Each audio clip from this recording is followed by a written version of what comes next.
Let me tell you of the days of high adventure.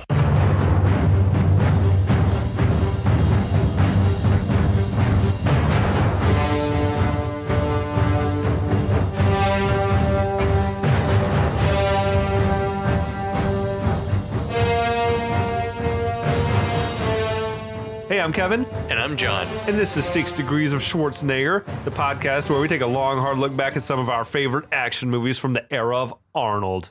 Schwarzenegger is the icon of the genre, and we're taking a deep dive into some of these 80s and 90s cult action movies and breaking them all the way down.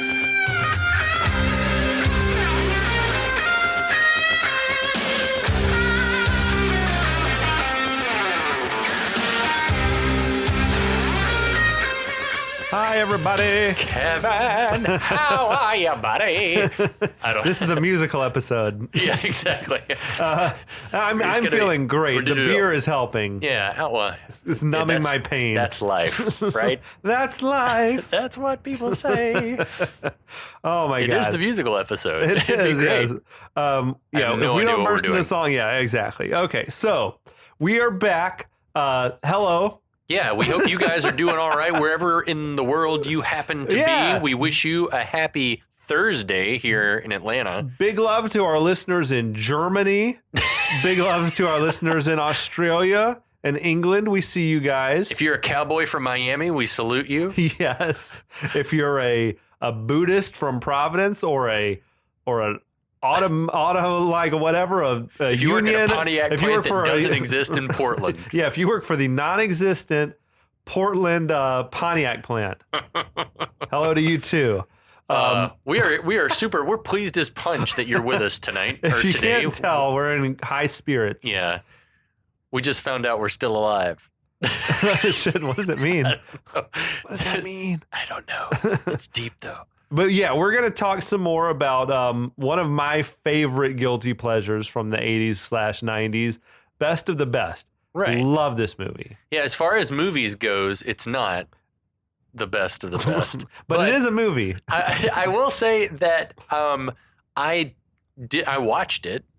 Did you think you were going to hate it? Did you read reviews before you watched it? I did not. I went in 100% blind. The only frame of reference that I had was, as we mentioned in the first episode, that Johnny Lawrence in Cobra Kai loves this fucking movie. Yes. And that you love this fucking movie.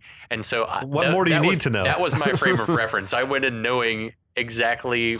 And I think that that's the thing, too, is that if you go in and you have, granted, subjectively loved these kinds of movies for most of your life, when you see a movie like this, you're pretty forgiving. And even if you've never seen it, did it feel already familiar? Yeah, totally. Like, it's just like, oh yeah, this follows the same beats of every one of these movies. Yeah, exactly. And we'll talk about it when we get to the last episode. So whatever I'm alluding to, you'll have to stick around for 3 more weeks to figure out what it is that I'm talking about. But it does. It follows a formula. It's very familiar. And I think that that's one of the reasons why it's like you watch this and you're like, yeah, it's fine. Yeah. It's not going to win an Oscar. No, it's not supposed to. No, exactly. It's supposed to be a fun way to spend 90 minutes or 2 hours or whatever it is, right? I love it. So, what movie is this again? It's Best of the Best. Okay, that's right. I want to say, though, for a second, when I was watching the first episode of Cobra Kai, which I love Karate Kid more than anyone else I know. Right. And I was worried that, this show's going to like fuck up my love of this and franchise. probably mess with the legend, Yeah, it's like anytime they try to it's not always a hit when they try to. Man, they've done that show right. Yeah, and when he went home and put on fucking Iron Eagle in the first episode, I lost my shit. I was like, oh, this is made for me. Like, this is made exactly for me. Yeah. Me and a friend, we had gone to see, they were doing like a re-release of Karate Kid on the big screen, but you had to sit through like the first couple episodes of Cobra Kai first or whatever. Worth it, man. Yeah, and I was like, oh, this show is fucking great. Sounds like a great deal. This. Yeah, it's really, really well done. Zabka, that's the role he was born to play. We've talked about it before, but good. It's truly the role he was born to play. Yeah, watching Johnny Lawrence try to like function in society is amazing to me. But anyway, we digress. Yeah. There's we'll turn the clock back to the 80s. 1989. It was a simpler time. I feel like all times are complicated. We're just more aware of the complications now. Who gets us caught up as far as the...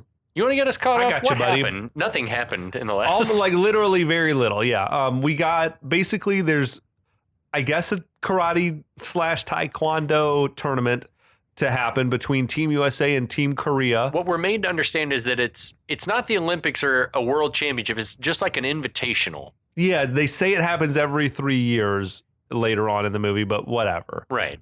Actually, it's based on the actor Philip Rhee, who plays the lead in the movie. He represented Team USA against Team Korea like in the Asia Games in 1980.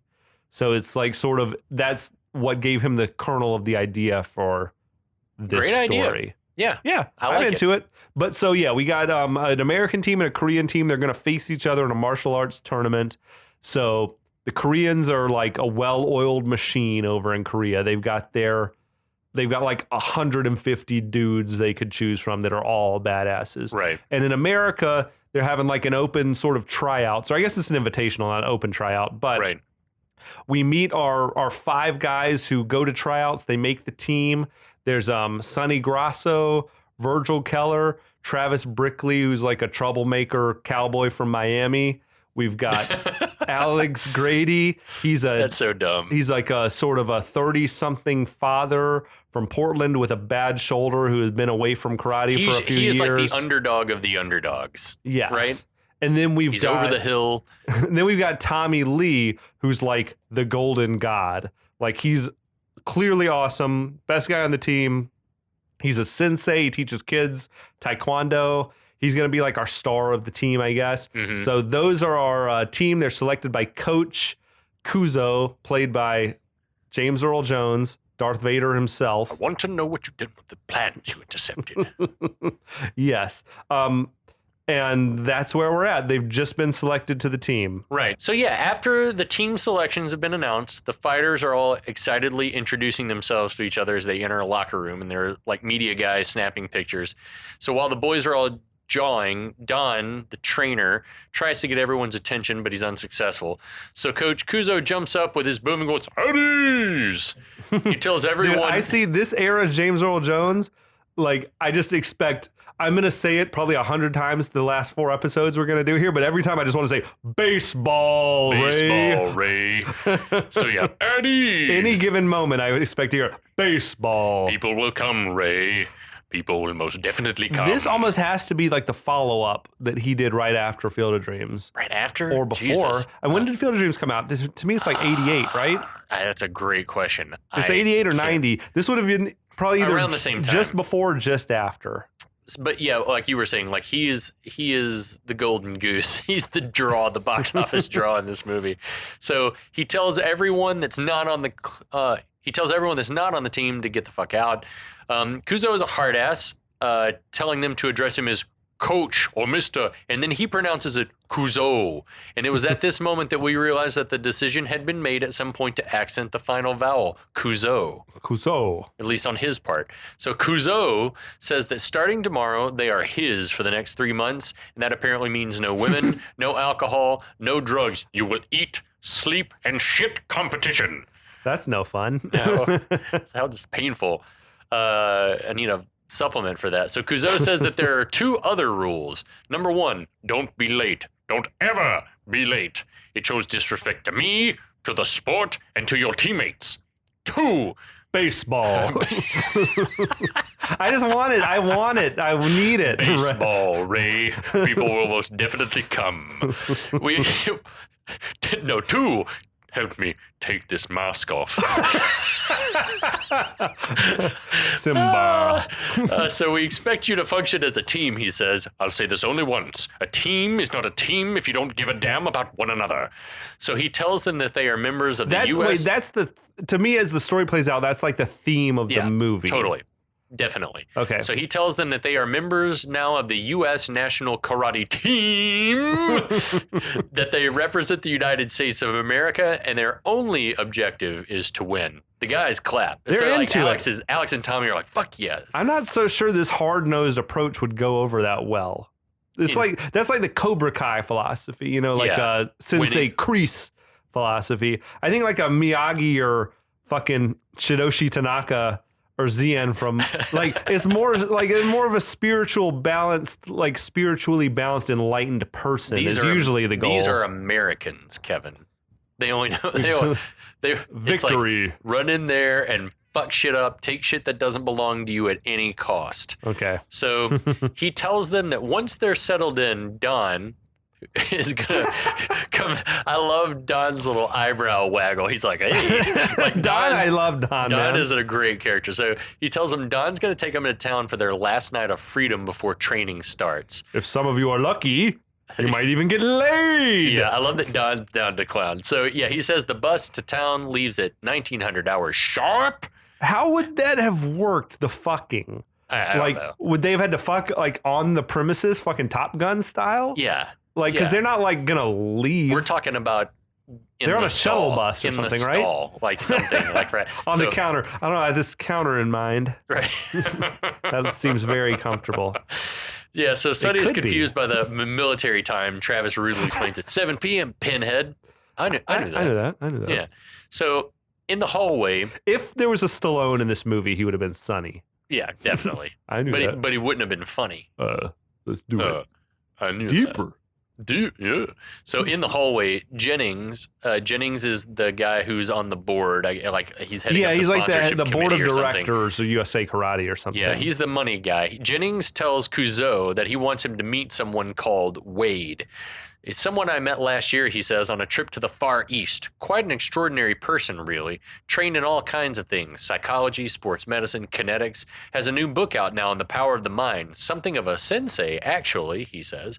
Couzo isn't too keen on bringing in another coach. I don't need any damn sensei. I feel like that's exactly what's needed. Yeah, I was like, there's not a lot of that going on here right now, it seems. But Jennings says that, you know, hey, there's a trainer's position open and the board wants Wade to fill it. So the whole the vibe is that Couzo has no choice. And it's like the mirror scene, I think, from earlier where Couzo wanted Alex Grady on the team and this guy Jennings wasn't so sure. Right. Like, I feel like this is, you know, a fair compromise. Yeah, it's like you got to listen to us if we have to listen to you. So Couzo takes the dossier on Wade and walks away. Cut to student housing. Don's leading the team into the dormitory where they're going to be living during training. He mutters something that sounds like, right this way, boys. and that's where I'm sure that it's like, it's a choice and a great one for Don to be like unintelligible. Oh, yeah. I think this actor is like, turns in one of the more interesting performances of the film. But I think it is probably chain smoking Don. But it's probably like the impetus for so many performances of a guy, Boonhauer, the dude from Waterboy that you can't understand anytime he talks. Like so many, and that's the same kind of movie as this, where it's like you've got a guy you just can't understand what he's saying. Yeah. So anyway, Travis, our Miami cowboy, intentionally runs Tommy into the door jamb, which knocks his water bottle into his teeth. He then racistly mocks him with an Asian, so sorry. Yeah. Tommy's like offended, and this is it's just not. It's not cool. And no one says anything. Yeah. That's what gets me is like everyone's like looking at each other like we didn't like that, but no one speaks up. Yeah, Alex, Sonny, and Virgil all seem bothered, but they don't say a thing. How the fuck do you not say anything? I think it was just a different time. Like, honestly, I really do. It's just like, well, we're not like that, but we're not going to say something because it's not our place to say something. How about Travis also blasting Golden Earrings, Radar Love? During, like, I wonder how Golden Earring feels about their music being played underneath racism. I just like, they have no say in it, I think. But they were probably like, where's our check? To me, that's arguably the most popular song in this whole movie. Right. And it was used in this moment, not one of the others. But anyway. Right. Not in a more prominent moment. Yeah, this under moment of 10 racism. seconds of racism. Perfect. So anyway, we see that Tommy and Alex are going to be roomies. They enter the room, and I love that. Like Tommy's like, "Hey, I'm going to take this bed now." It's like, "Yeah, man, go for it." He flips on the light switch, and it turns on just this tiny little desk lamp that's on the dresser. But it's overhead lighting. No, there was no overhead lighting. I was just like, "Oh, this room's going to be dark as hell at night." So, yeah, so Alex starts like making himself at home. Starts like,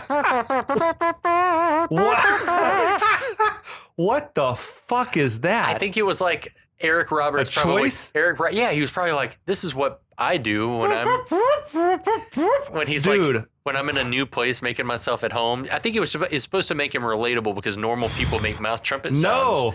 Once upon a time, you and I were roommates. We were. And if you had pulled some shit like that on the day we were moving in, like strangers to each other, you would have got tossed out the window. 22 years ago, my friend. I'd be like, who the fuck am I living with?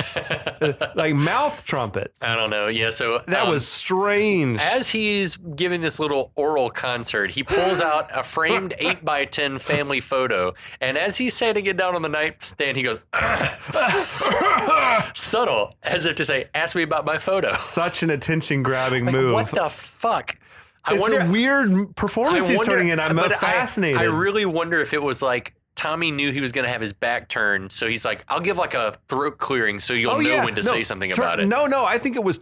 I think it was like his character was like, "I want you to look at my picture and ask me about it." It's fucking 8x10. Yeah, so big. Tommy obliges, looks over, and politely takes an interest in the picture. Alex says, "It's like it's him and a woman and a little baby." Yeah, it's like this is my son Walter. He's 5, and Tommy's like going on 50, huh, or something like that. And he's like, and Alex is like, how did you know? And Tommy shares that he works with kids. Mm-hmm. He then says that Alex's wife is very pretty, and Alex says she was. She was.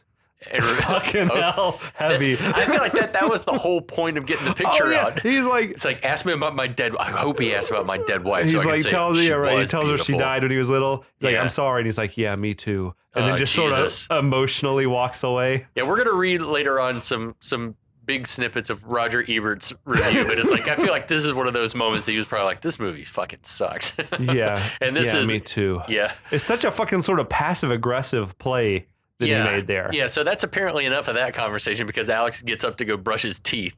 Meanwhile, in the Abbott and Costello suite. Yeah, like in a different room, Sonny wearing large headphones, sharing a room with assistant coach Don, who's clacking away on his computer at a desk full of gear and videotapes, and he's just like chain smoking in the room. Chain smoking Salem's like throughout. And that would fucking suck to be stuck in the room with a smoker if you're like trying to be a world-class athlete in training. So Sonny's like, why is Don being made to share a room? I was wondering the same thing. Doesn't he live there? Maybe not. Maybe he lives elsewhere during the year. Yeah, they're all, I think, in LA just for training and stuff. It's like summer camp. But would he not have, they would give him his own spot. He would have his own room. He's not unless Jennings just had it out for Don. You're going to share a room with one of these fucks. Maybe. So anyway, Sonny, like looking out the window says, this is definitely not Detroit. Yeah, no shit. Like, what do you mean by that? In that it's a different city, state, part of the country, region?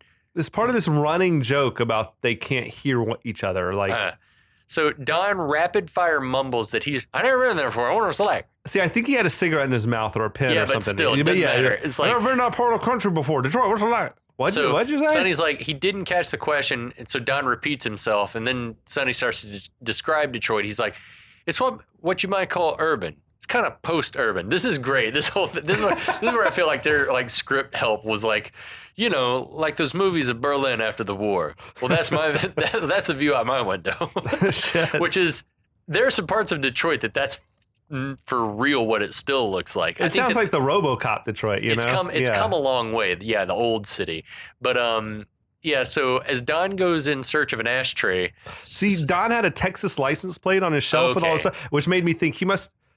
At first, I was like, it would make more sense if they were in Texas right now, based on what comes next. But I think they are in California. Yeah, but I think Don is like a Texas boy. Okay, well, that's what I'm taking from his license plate. With that. So and his drawl. Don like go. I'm looking for an ashtray. So Sonny remarks on all of Don's gear. Don, who is half out the door, comes back in. What'd you say? Sonny What's that you say? Yeah. Sonny with his headphones on, like half on, didn't hear all that, and he goes, "What?" What? So there's a good gag going between these two. I actually do like this. It's like some Who's on First type shit. Yeah. So Don explains that he's got video of every major tournament for the past 5 years and statistics on every major fighter. Describes himself as something of a collector. On a big-ass stack of 3.5-inch floppies. I love that. And Sonny's like, hey, I'm a collector too. He shows off his collection of opera CDs, which he describes as rare shit. The CDs are in one of those big-ass like nylon zip up cases that holds like 20 or 30 CDs. And I know I rocked one of those. Oh, I keep one in the trunk of my car just filled with like my roadside assistance type shit. Yeah. But it's a case exactly like that. I had it up until a couple of years ago, but then I also love that he's got his Discman hooked up to like the speakers that he's brought with him. Yeah, dude. How rare can that shit be though if it's on disc? Could it still be rare? I don't know what that even means. It's been digitized. They don't make a lot of those discs. The pressings and then are out of print. Yeah. And this is rare shit. That's like when I used to go to like McKay in Knoxville, I would like, stock up on opera CDs. I thought you might be into this. I love this because I totally identify with it. So yeah, he hits play and plays him the tail end of La Donna Immobile from Rigoletto, and Don seems to like legitimately love it. He's like conducting along. He's like super happy about it. I love this for them. Like they were legit, I think, into each other's interests. Yeah, they were bonding. That's like two nice guys. This is what you'd hope. So definitely love that. So then in another room, Travis. This is my favorite. Travis is shadowboxing in front of a mirror, fully dressed in his cowboy getup. Mm-hmm. He's ready to party, man. While Virgil's meditating. He's ready to plow. Virgil, I've seen some fine-looking local snapper out there, and I think they could use some of this sweet Miami love muscle, if you know what I'm talking about. Never heard the phrase love muscle before, but I think we all know what you're talking about. What do you mean? Yeah, he grabs his crotch. Where did he see the girls? At the tryouts? I guess, yeah. Or maybe just on the bus over. I don't know. Like, I've got this friend.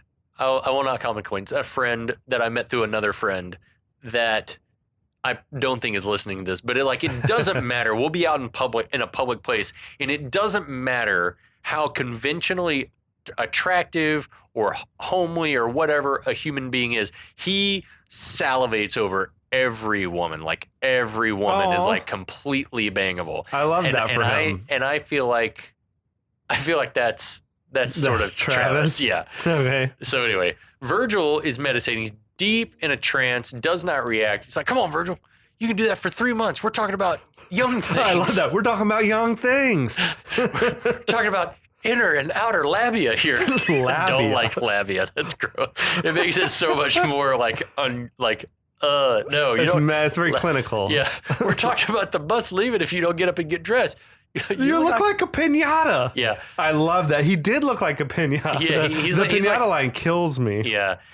He's like asking what he's going to do. He's going to sit around and play with your ball all night. He can't get his attention. Finally, he gives up saying, fine, I'll go it alone. He makes like he's going to leave. And then Virgil, who's been meditating with his eyes open, like his eyes follow Travis across the room. He's like, Travis, inner and outer labia. Travis gets a big skeezy nod like, oh yeah. Oh yeah. And Virgil hops too. It's time to get down. I'm at a loss for what we're supposed to think about Travis. When we've seen him be racist and funny. That's what I'm talking about. But also like a dirt bag. That's what I'm talking about. Is this is locker room talk, but still there's something. It's like you don't want to. I don't know if it's because we love Chris Penn or what the deal is. Just the delivery of it. But anyway, cut to a country and or Western bar out there in Los Angeles somewhere. Exactly. Like this feels like we're in the double deuce. How did they make that choice? Was it Travis probably was like, take us to a country Western bar? Or the Texas guy Don was like, I know the perfect spot. I come here every year for the invitation. Exactly. I come here every year for the invitation. But it's kind of like that the spot in 48 Hours, where that's San Francisco, and he finds like the country west. I mean, I'm sure there is a country bar somewhere in Los Angeles. But it's also in Twins. While they're on the road. But they're in Albuquerque or something. So? But you could find a country bar in New Mexico easier than Los Angeles. When I think country bar, I always think of places like, I think Texas and Tennessee, but I guess people listen to country music all over the country. And there's rednecks everywhere for sure, including Los Angeles. Salt of the earth.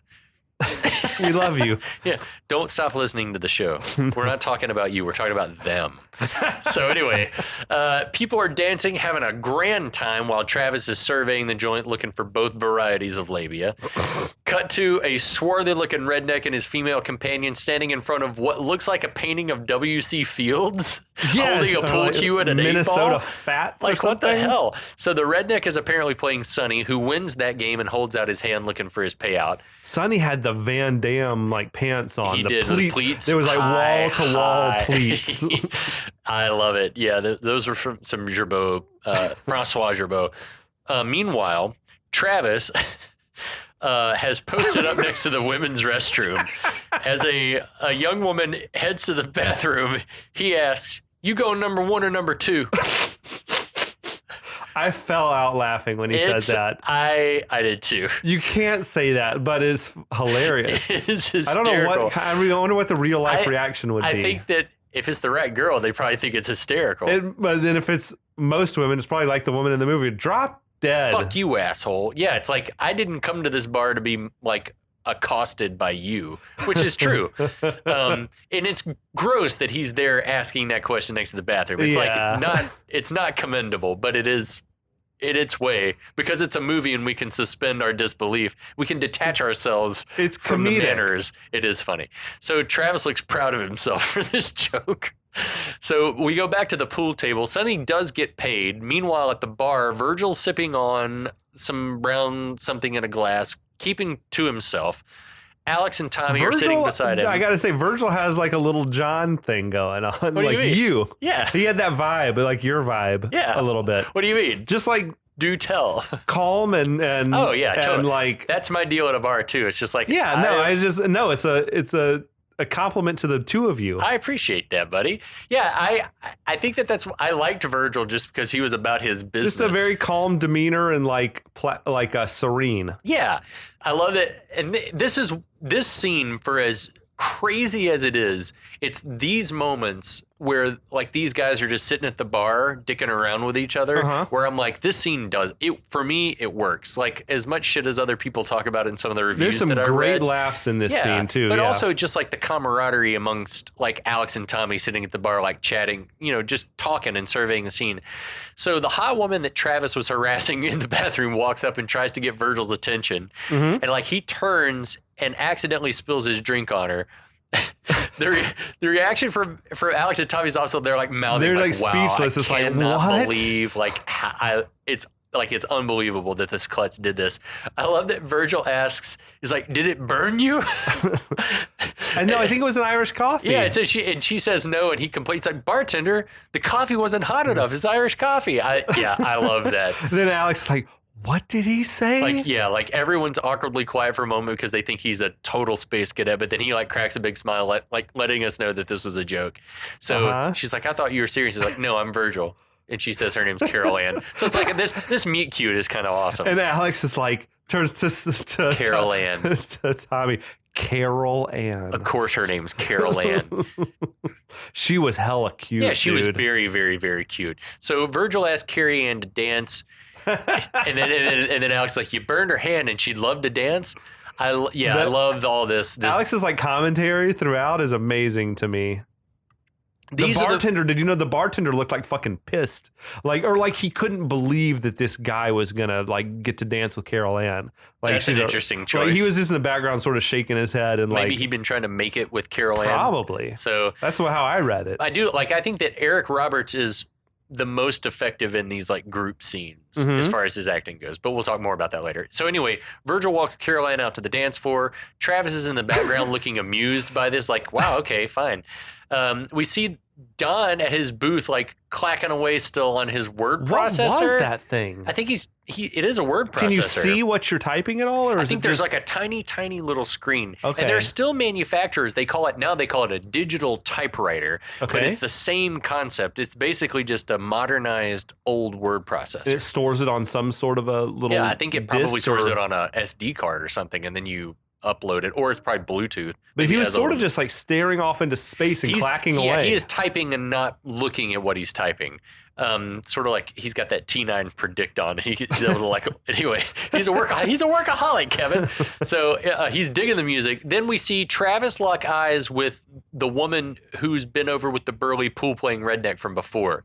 That is Adrienne Sachs, who fans of movies of this era would recognize as Tawny, one of the two women that Bob was going to get down with at his house in RoboCop right before Clarence comes. Bitches, leave. She was the one wearing like the gold sparkly top. Okay. The brunette. She was definitely like Travis's speed. Yeah. In this movie. In this scene, yeah, for sure. And that she does this weird like sort of hair swipe, like clears her, like moves her hair above her ear. And I was like, just like, is that like code for come and get it? Yeah, the ear is sexy. The neck is sexy. Okay, she was like revealing her ear and neck. She seems to be picking up what Travis is putting down, or at least looking to make several people's lives miserable. So Travis loves the drama, man. He loves to stir shit. Yeah, Travis reminds me of a more racist, more terrible Jock Peterson. Like he's that presence in your clubhouse. Here to stir the pot. Yeah, I'm here to stir. We got one of our best men inside, stirring the pot. So Travis makes his approach and asks if she wants to dance. She says, hell yeah, and he whisks her away without the burly redneck even noticing. We should mention that the burly redneck is Kane Hodder. Yes. Best known for playing Jason in a handful of Friday the 13th movies, but he's like a stuntman. He's fucking probably been in 100 bad horror and action movies from the 80s and 90s. And thousands of comic conventions, I'm sure. But you almost never get to see his face, I think. Right. So this is great. Yeah, this was great. Awesome. So then we see Sonny walk up to the bar, frustrated that he's been getting nowhere with the ladies despite his Italian charms. That was a weird thing where he's like, nothing. He's like, nothing. And then Alex is mocking him. Nothing. Vodka. Vodka. Yeah. Yeah. I think Alex seems to be drunk for sure. And a little surly, maybe. I think he's just like excited to be out. You think? Maybe. I think he's just sort been of like goofy, at home with his mom and his kids. Sort of for a goofy guy. I think he's just a goofy guy. Vodka. Yeah. I like that though. It's just like, probably in the director was probably, yeah, go for it. That's fine. So Alex tells Sonny that Virgil is slaying and maybe he should become a Buddhist. So out on the dance floor, Carol Ann's whispering sweet nothings in Virgil's ear as they slow dance. What could they be talking about? And Alex, Buddha? Buddha is one of my best laughs of the movie too. And like you had said before, saying. I think Eric Roberts has a gift for comedy. Yeah, he does. He just wants to be more serious, I think, but he should lean into his strengths. Absolutely. So Buddha. So out on the dance floor, Virgil's talking like psychology and philosophy, and Carol Ann's digging what he's saying. Back near the bar, a sexy woman in a tiny crop top walks past, and Sonny hops up to chase her like, sweet belly button, I'm going to give it a shot. These guys are killing me. I love Sonny's swag, man. Sweet belly button. Sweet belly button. Let me give it a shot. He's like a child at a candy store. So Travis is slow dancing with the redneck's girl. I love Alex is like, Alex to Tommy is like, he's a dog. He's a dog. He is totally. Yeah. Travis is slow dancing with the redneck's girl, hand on her ass, like kissing her neck. Dude, he was like in her butthole, like up to his knuckle. It was like deep. Deeper. So when this turn of events is brought to the attention of Bert the redneck, whose name we now learn from one of his lackeys, he becomes enraged. You might want to look at the dance floor. So as Travis is making his move deeper and deeper in the booty, he's massaging her non-existent prostate. Yeah. Alex steps away to make a collect call to home. Man, payphones, am I right? Blast from the past anyway, but a collect call. Like I don't have the quarters to do this. No. So yeah, it's truly a blast from another time. So just then, Coach Couzo quietly enters the Little Nashville Club in Los Angeles, California. Dude, I feel like he's taking his life in his hands walking into this place. Well, I don't know. California is probably all right. So, but he hardly seems impressed with the team's choice of night spot. But did he know some shit was going to pop off? Like, what's he doing there? I think he's just assuming that it is. He's like, I need to be there because with this riffraff, especially Travis, there's going to be a fight. It was like Zian in Kickboxers. Like, why those guys want to jump me? It's like you take him to a place that you know they're going to get into trouble. Yeah, exactly. Almost. Take the Westerner to the local bar. So anyway, back on the dance floor, Travis is still going for it. Where do you live, Kelly? About a drink away. That's a nice neighborhood. And like we see his hand go all the way up her crack. Travis and this woman were made for each other, I think. That was shit was getting real. That was awesome. Good for you, Travis. Yeah. So suddenly Bert steps to Travis with the pool cue, like claps him on the hand, like tells him to back off. Kelly asks, that's as far as you go, puke. Yeah, puke.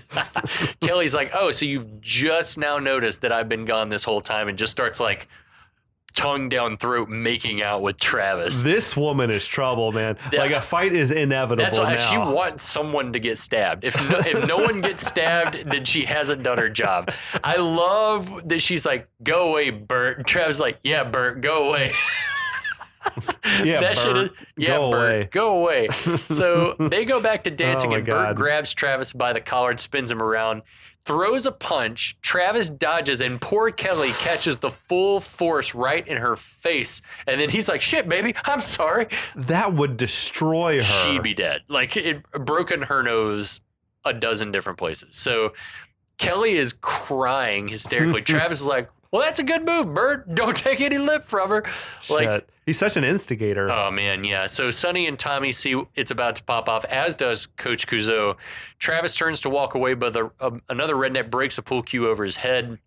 I don't understand why all the auxiliary rednecks are like ready to fight on behalf of Bert, who just punched a woman in the face. It's a clan mentality, and by clan I mean capital K clan mentality. So Don steps in and apologizes for Travis, saying he's pretty drunk, and yeah, so we're fine. We're gonna leave. We're gonna get out of here. We get out of here. But other guys start to put hands on both Don and Travis. Tommy then steps in and tells the guys that his buddies have apologized and they should leave them alone now. And they're He like, put some bass in his voice. Hey, hey, hey! yeah, totally. I love that. Like, Yeah. I was like, oh damn, okay. Yeah. He works with kids all day, so he has that teacher voice, that PE teacher voice, because that is like every PE teacher you ever had. So anyway, I love the guy that's like, "Who the hell are you, shitbird?"